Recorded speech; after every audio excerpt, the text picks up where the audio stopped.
감사합니다. 축복하고 사랑합니다. 나의 영혼은 여러분의 영혼은, 저의 영혼은 또 여러분 유튜브 설교 듣고 계시는 우리 모든 영혼들은 은총을 받았습니다. 영혼이 자유로워야만이 진정으로 그 어떠한 일도 기쁨으로 즐거움으로 할 수가 있습니다. 이 땅에 살아가는 우리가 뱃속에서 엄마 뱃속에 들어가는 그 순간부터 우리는 말이라고 하는 단어를 듣고 살아갑니다. 엄마가 끝없이 요즘에는 산모들이 너무 지혜롭고 이쁘고 아름다우셔가지고 아이들이 뱃속에 있는 아이들이 정말로 그 좋게 진짜 뱃속에 있는 아이들이 태중에서 어떻게 살아갈 수 있을지를 계속 이야기를 해줍니다. 음악을 들려주기도 하고 또 어떤 분들은 자기가 좋아하는 힙합을 들려주기도 하고 이게 힙합이잖아요. 잘 제가 못하지만 그런데 또 막 하고 막 오페라 막 그런 거 막 뮤지컬 그런 걸 다 들려주고 그런데 가기도 합니다. 이거 다 좋아요. 그리고 어느 분은 열심히 운동을 합니다. 그러면 또 어느 분은 열심히 기도를 하고 어느 분은 말씀을 매일 읽고 입으로 읽고 눈으로 읽고 또 귀로 듣기도 합니다. 다 뱃속에 있는 아이들에게 다양한 방법으로 뭘 하는 거예요? 말을 하는 거예요. 누가? 엄마가. 그래서 너가 세상에 태어났을 때에 이렇게 내가 다양한 것들을 보여주어서 이것으로 인하여서 세상이 얼마나 아름답고 멋지고 좋은 것인지를 아이들에게 보여줍니다. 그런데 우리가 태어날 때, 우리가 엄마 뱃속에 임신했을 때에 우리 부모님들은 그렇게 못했어요. 살기 바빠서 못하고 힘들어서 못하고 서방이 속삭여서 못하고 시어머니 때문에 열받아서 못하고 그냥 밭에서 옛날 어르신들 말씀 들어보면은 밭에서 막 일하다가요 아기가 쑥 나왔다고 해요. 정말 대단하신 자궁이신 것 같아요. 그리고 그렇게 밭에서 일하다가 아기 나왔으니 그 아기는 더 대단한 것 같습니다. 근데 그런데 요즘에는 아이들이 귀공자 귀공녀잖아요. 어디 가서 납니까? 병원에 가서 나요. 또 엄마가 힘주지 않아도 그냥 이렇게 있으면 의사 선생님이 마취해가지고 아이를 꺼내줍니다. 그러니 나오는 것도 쉽고 낳는 것도 쉬워요. 그런데 제왕절개인가 그걸 해가지고 엄마가 아이를 낳고 나면 그 이후에 후유증이 정말 많대요. 배가 진짜 많이 아프고 통증을 진짜 많이 느낀다고 합니다. 그러니까 이 아이를 낳을 때에 산후통인가 그거는 없지만 기계 그렇게 배를 이렇게 수술을 해가지고 아이를 꺼내고 난 이후에 이 수술을 하고 꼬매고 나면 그 이후에 마취가 풀리고 나면 진짜 아프다고 합니다. 그러니까 어느 것이든 다요. 아이를 낳는 것은 다 힘든 거예요. 왜? 또 다른 생명을 세상에 내어놓는 건 어려운 겁니다. 영적으로도 마찬가지예요. 우리 다 자랐잖아요. 물론 애기들도 있고 이제 깐난쟁이들도 있고 뱃속에 있는 아이들도 있습니다. 그 아이들은요 키우기가 편해요. 처음부터 우리 교회를 다녔으면 그렇게 다니는 아이들은 말씀을 먹고 자라기 때문에 쉽습니다. 그런데 연세가 드셔서 만나신 분들은요 자기가 살아온 삶의 이야기와 또 다른 사람이 살아온 삶의 이야기, 예수님이 살아온 삶의 이야기가 성경이잖아요. 구약은 예수님이 어떻게 사실 건가를 알려준 게 구약의 삶의 이야기예요. 그리고 신약은 예수님이 어떻게 살아왔는가를 보여주는 게 또 신약입니다. 그리고 사도행전부터 다 예수님이 어떻게 살았고 그 예수님을 본을 받아서 우리가 또 그 예수님을 닮으려고 어떻게 살아왔는가를 가리키는 말씀 기록한 게 성경이에요. 그러니까 창세기부터 계시록까지 내가 영적으로 어떻게 살아서 나와 어떻게 싸워서 예수님과 닮아가고 있는가, 이것을 말씀하는 게 성경입니다. 오늘 본문의 내용이 주의 말씀의 맛이 내게 어찌 그리 단지요. 여기서 말씀하는 달다는 것은요 쓰단 얘기예요. 우리가 몸에 좋은 약은 입에 씁니다. 그쵸? 몸에 안 좋은 건 입에 달아요. 성경 말씀에서 달다고 말하는 것과 그 다음에 꿀보다 더 달다고 말하는 것은 회개를 의미를 합니다. 더 깊이 들어가면은 우리가 입으로 말하는 회개가 아니라 진정한 회개는요 성령님께서 우리에게 부어주시는 게 진정한 회개입니다. 이 회개가 되어지면 진짜 사람이 바뀌어요. 기존에 가지고 있던 습관들이 바뀝니다. 내가 말하는 말투가 바뀌고요. 그리고 생각하는 자체가 바뀌고요. 그 다음에 사람을 바라보는 시선이 완전히 어떻게 해요? 바뀌어요. 예수님이 바라보는 것처럼 내가 상대를 바라보고 불쌍히 긍휼히 여기는 마음이 생긴다. 이겁니다. 형식과 요식을 가지고 하는 것이 아니라 진짜 상대방을 바라보는 그 눈이 열리는데 이 주의 말씀의 맛이 내게 어찌 그리 달아야만이 이 일이 이루어질 수 있는데 이렇게 달달하고 느끼기까지 어떻게 해야 되냐. 내가 그 말씀을 붙잡고 내 안에 성령님 나에게 오시옵소서, 성령님 나에게 오시옵소서. 끝없이 그 성령이 임재할 때까지 그분을 기다리고 고대해서 그분이 나에게 임재를 하면 그분이 깨닫게 하는 대로. 오늘 우리 전도사님 와 놀랬어요. 대표기도 때 그 말씀 요한복음 13장 말씀 가지고 쫙 14장인가요? 아멘. 14장 말씀 가지고 쭉 하시는데 야 깜짝 놀랐어요. 이렇게 성령님이 우리에게 오시면 죄에 대하여, 심판에 대하여, 의에 대하여, 죄에 대하여, 심판에 대하여 생각나게 하시는데 그분이 오시면 그분이 생각나게 하는 대로 기도를 하는 것이 진짜 기도예요. 아멘. 그런데 우리는 중언부언을 그래서 예수님이 하지 말라고 말씀을 하셨습니다. 성령님이 나에게 오시면 죄에 대하여 먼저 생각나게 하십니다. 아, 내가 성령이 먼저 오시면, 성령님이 오시면 이유 없는 눈물이 그렇게 흘러요. 예수님 만나신 분들이 거의 다 그렇게 고백을 합니다. 자기가 왜 우는지도 모르고 우는 거예요. 계속. 그러다가 그분이 잡고 있으면 어느 분은 밤새워서 또 어느 분은 막 15시간씩 어느 분은 막 하여튼 며칠씩도 사로잡혀가지고 기도하는 분이 있다고 합니다. 저는 그렇게까지는 못 해봤지만 나름 좀 많이 세봤어요. 회개도 엄청 많이 해봤어요. 3년 반 동안 회개만 시키더라고요. 밤 9시부터 12시까지는 회개하는 시간이에요. 그러니까 어느 때는요. 눈물을 안 흘리면 기도한 것 같지가 않아요. 그 정도로 하나님이 붙잡아서 아니 뭔 죄를 이렇게 많이 졌겠습니까 제가. 그런데 하여튼 뱃속에서부터 있었던 때 그것들을 다 회개를 시키는 거예요. 그래도 지금도 죄 짓고 살아갑니다. 이렇게 주의 말씀의 맛이 내게 다르기 시작을 하면은 성령님이 나에게 오시기 시작하면 회개형이 임하고 그 죄에 대해서 깨닫게 하시고 일단 속의 심령이 깨끗해져야만이 그 다음부터 역사가 일어나는 거예요. 할렐루야. 바로 이 회개가 진정한 회개는요. 내 속에 있는 묵은 때들이 상처라고 누가 말합니까? 아픔이라고 누가 말합니까? 어떠한 사건이 생겨서요. 그 사건을 바라보는 나의 시선이 내가 내 마음 어디 구석에 그것을 보면서 과거에 어느 때 어느 시대에 나는 기억을 못하지만 내 몸은 기억을 해서 반응을 하는 거예요. 기분 나쁘게 또 화내게 또 열받게 때로는 무시하게 때로는 말하기 싫게 이렇게 상대를 무시하는 표현을 내가 하고 있습니다. 이거는 내 속에 있는 그 어떤 것들이 작용을 하는 거예요. 성령이 강력하게 임해서 죄에 대하여 철저하게 깨닫고 회개하게 하는데 하루 이틀에 회개하는 그냥 끝나는 게 잠깐 에이 잘못했대 용서해줘 이게 회개 아니에요. 성령님 한번 붙잡고 하는 회개는요 몇 날 며칠이 가고 저는 3년 반이 가더라고요. 매일 그 회개만 시키는 거예요. 그리고 난 다음에 세계 열방을 위해서 지금까지 기도를 하고 있습니다. 20년을 넘게 하루도 안 빼놓고 미국, 영국, 프랑스, 오스트레일리아, 데마크, 이란, 이라크, 사우디아라비아, 일본, 중국, 대만팀, 필리핀, 카자흐스탄, 우즈베키스탄 이렇게 해가지고 계속해서 그 나라 그 열방을 위해서 하나님이 그렇게 기도를 시키십니다. 근데 이 기도가 먼저가 아니고 진짜 기도는요 감사 기도와 그 다음에 회개 기도예요. 그리고 교회와 목사님을 위해서 그 다음에 나라와 민족으로 해서 내 기도는요 맨 마지막에 해야 돼요.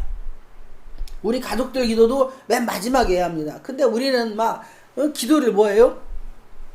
내 인위적으로 하니까 내 기도만 주장창 아니 평생에 회개했는데 이 모양 이 꼴이 뭐냐고요.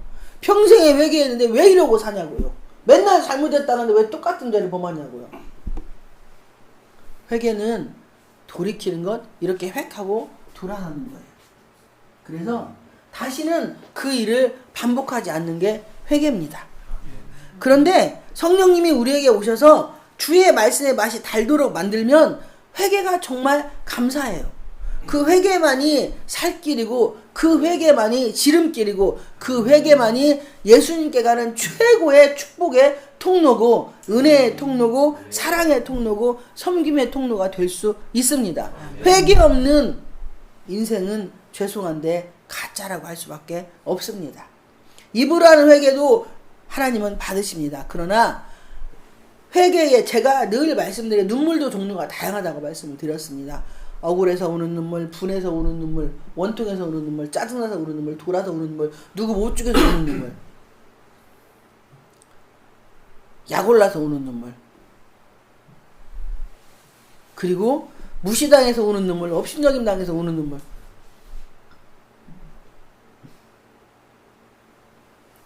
가짜로 우는 눈물. 이게 다 가짜로 우는 눈물이에요. 이 10가지가. 이 눈물의 단계를 거쳐야만이 진짜 회개형 임하는 거예요. 우리는 그냥 운다고 왜 억울하고 열받고 분하면 약 오르면 우리가 울어야 돼요. 근데 울지 않는 사람들 또 있어요. 어떻게 대신 이게 반응을 하느냐? 사람들을 계속 만나고 사람들과 계속 전화질하고 사람들과 계속 뭔가를 하려고 하는 이렇게 반대의 성향을 가는 사람들, 이 사람들은 진짜 무서운 사람들이에요. 이 사람들은요 하나님을 인정하지 않는 사람들이고 하나님이라고 하나님의 하나님됨을 인정하지 않고 하나님이 하나님이라는 것을 또 인정하지 않고 예수님을 인정하지 않고 성령님을 인정하지 않고 사람만 계속 내가 가지고 있는 내 의를 가지고 내가 잘할 수 있다는 그거 하나만 가지고 계속 사람들과의 관계를 계속 지속해 가려고 합니다. 어떤 일을 하는 데 있어서 내가 먼저 성령 하나님을 만나고 난 이후에 추진하는 것과 그러면 그 일은 주의 일이 돼요. 할렐루야. 그런데 성령 하나님 만나기 전에 내가 내 맘대로 여기저기 전화해가지고 사람들하고 관계를 정립을 해서 하는 그 일은요 망해도 내가 책임져야 되고 부자 돼도 내가 부자 되는 거예요. 그러면 이건 주님하고 상관이 없는 일이니 부자가 오히려 뭐예요?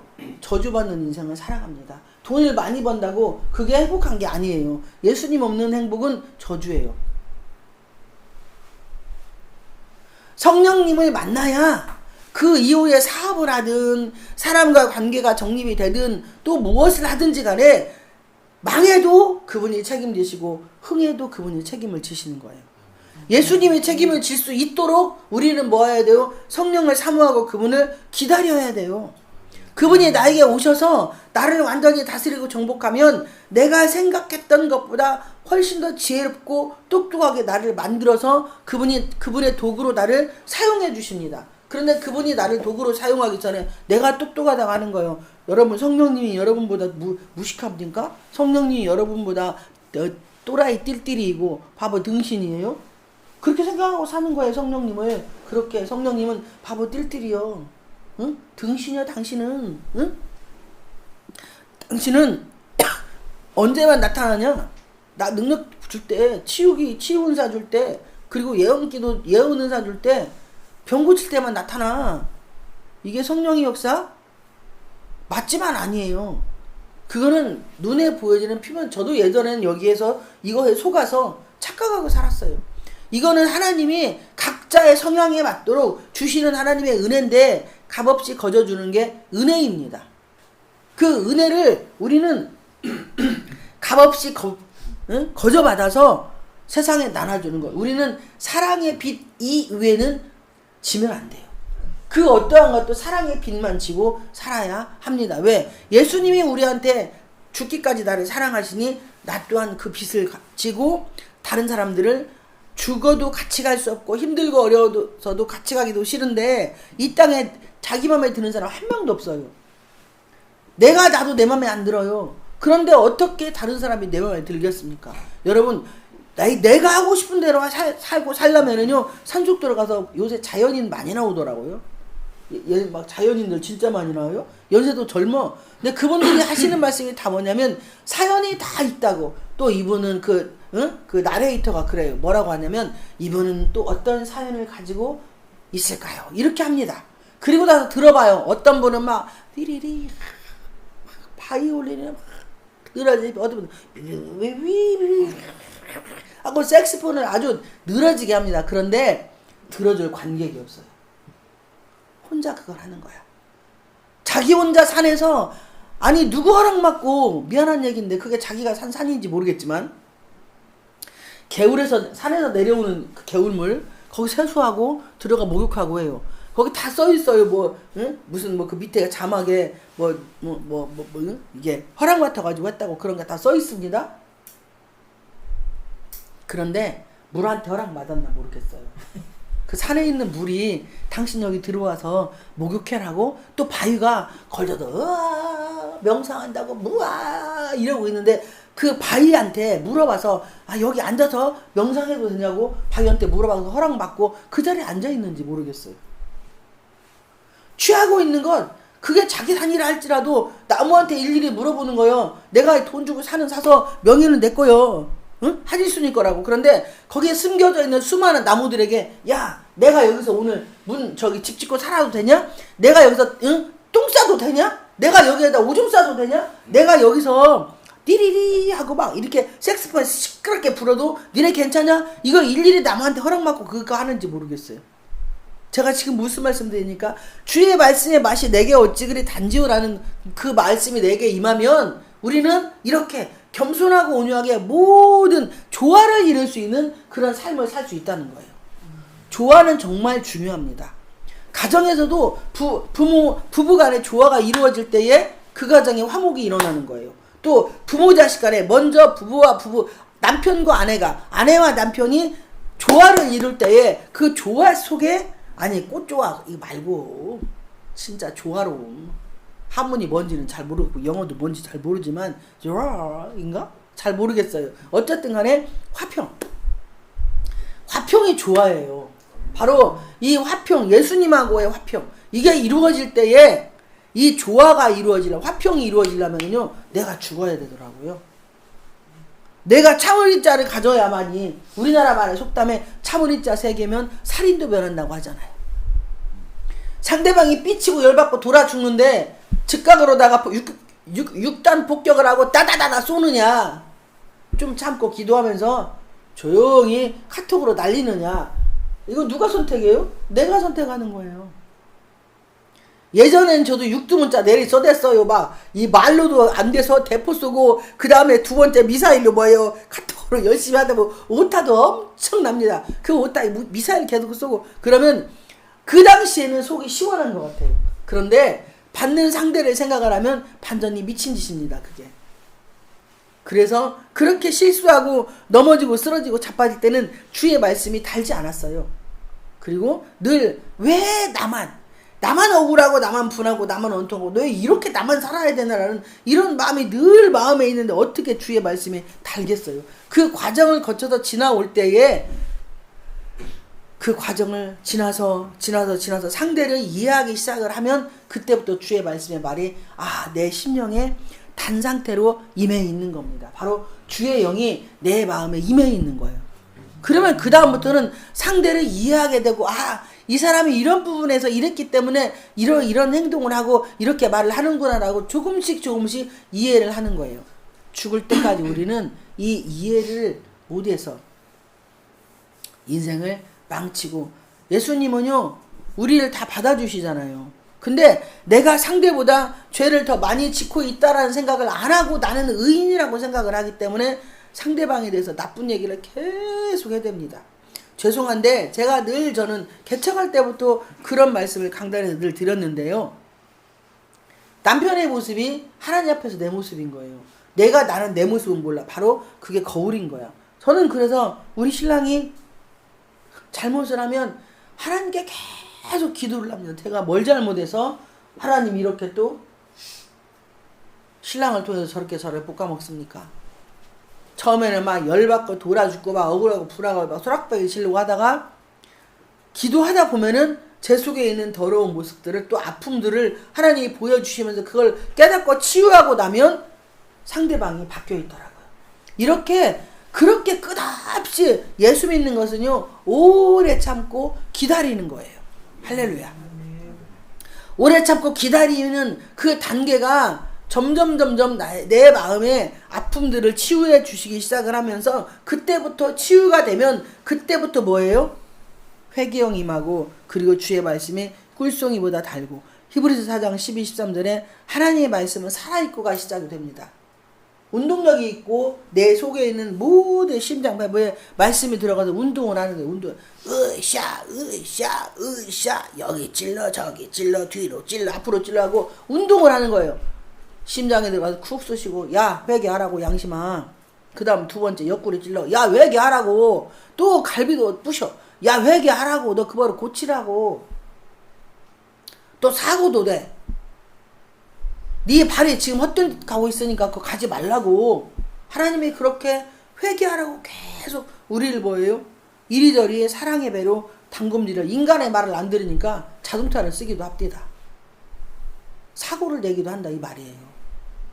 근데 안 죽였어. 할렐루야가 돼야 되잖아요. 감사가 돼야 되잖아요. 그러면 그 버릇을 고쳐야 돼요. 계속 그 버릇을 써야 돼요. 그죠? 할렐루야 하면 고쳐야 합니다. 안 고치면 결국에 뭐예요?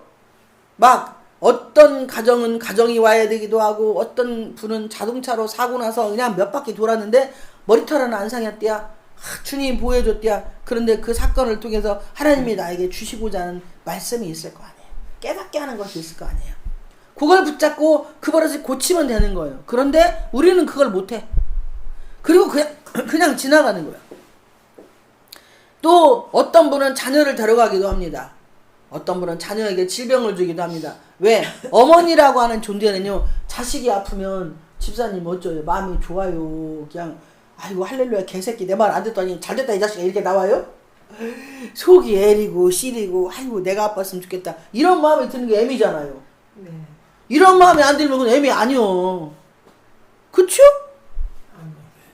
아니 자식이 아파 힘들어 어려워 가정생활도 힘들고 육체 질고도 있어. 그러면 아버지 저건 제 죄입니다. 내 새끼가 저렇게 아픈데 아이고 얼마나 힘들고 고통스러울까요. 삶이 얼마나 괴로울까요. 웃음이 없는 가정에서 어떻게 살까요. 하나님 내가 어떻게 해야 할까요. 이렇게 될 때에 그의 말씀이 꿀송이처럼 달기 시작을 하고 그리고 하나님의 성령의 임재가 내 안에 있는 거예요. 할렐루야. 그런데 우리는 그렇게 안 사는 사람들이 더 많습니다. 니는 네 인생이고 나는 내 인생이니까. 죄송한데 대부분의 자녀들의 육체의 질고는요. 거의 자녀들의 잘못된 행동은요. 부모님의 잘못이 커요. 성경은 그래요. 제 말이 아니고 성경은. 부모님이 똑바로 살지 못하면 하나님이 부모님 버르장머리 고치려고 자녀들을 그렇게 만들어서 특히 예수 믿는 사람들은 그렇게 많이들 하시면 안 믿는 사람들은 제가 뭐라고 말씀 못 드리겠고 제가 TV를 보니까 한불인가 뭔가 거기 그 교통사고 프로에서 보니까 다 예수 믿어요. 그리고 할머니가 손자를 태고 갔는데 이 급발진인가 돼가지고 타고 가는 걸 그 블랙박스에서 찍혔는데 막 이 급발진에서 막 차가 막 이렇게 막 죽을 넘어서 막 가는데 그 손자 이름을 막 할머니가 불러요. 그런데 차가 가다가 어디 이 하천 쪽으로 박아가지고 차가 완전히 이렇게 딱 짜부라들었어요. 근데 그 아이는 사망을 합니다. 할머니는 살아있어요. 그런데 아버지가 엄마도 병원에 입원해 있고 아들은 사망했고 그래서 장례를 치렀어요. 근데 자기 엄마한테 아들이 죽었다는 얘기를 못합니다. 그러다가 그 방송 찍으면서 엄마한테 얘기를 하더라고요. 누구누구는 사망했다고 하늘나라 갔다고. 그러니까 엄마가 얼마나 우시는지 몰라요. 어떻게 해야 하냐고. 내가 죽어야 되는데 응? 손자가 죽어서 어떡하냐고 그렇게 우시는 걸 제가 방송에서 보고 진짜 마음이 많이 아팠어요. 그런데 이 급발진이라고 하는 것이 어떻게 법적으로 할 수가 없대요. 그 차 만드는 회사에서 인정을 안 하면 아무런 보상도 못 받습니다. 여러분 이거는요 누구에게나 일어날 수 있는 일이에요. 자동차 운전하는 사람은. 그런데 우리가 타고 있는 차가 급발진이 안 되고 지금까지 내가 멀쩡하게 살고 있으면 하나님의 은혜인 거예요. 왜? 할 일이 있으니까 하나님이 우리한테 귀한 은혜를 주시고 그 시간들을 귀하게 여기라고 하시는 겁니다.